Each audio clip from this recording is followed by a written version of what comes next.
ஐயா 4 நாளாக சாப்பிடலையா? சாப்பிட்றதுக்கு ஏதாச்சும் இருக்காயா? இது 4 நாளாக சாப்பிட்லையா? இப்படிலாம் பொய் சொல்ல மாட்டேன் உங்களுக்கு தெரியும். இப்படிலாம் பொய் சொல்லி வாங்குற காசோ இல்லை சாப்பாடோ எப்படி அவங்க உடம்புல ஒட்டுது? சரியா சாம், என்னடா? ஒரு நிமிஷம் நில்லு.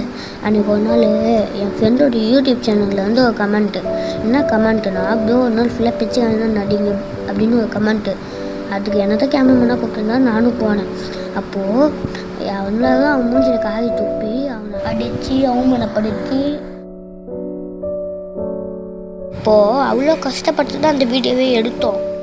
அப்போ தான் அன்னிலேருந்து முடிவு எடுத்தோம், எந்த பிச்சைக்காரங்களும் கீழ்த்தனமாக நினைக்கக்கூடாது. இதை முதல்ல புரிஞ்சுக்கணும். அண்ணே வாங்க.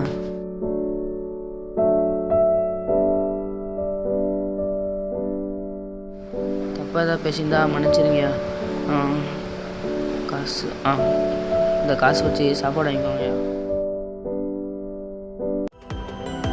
எல்லாரும் ஒரே மாதிரி இருக்க மாட்டாங்க தம்பி. நான் வரேன். சாரிண்ணா.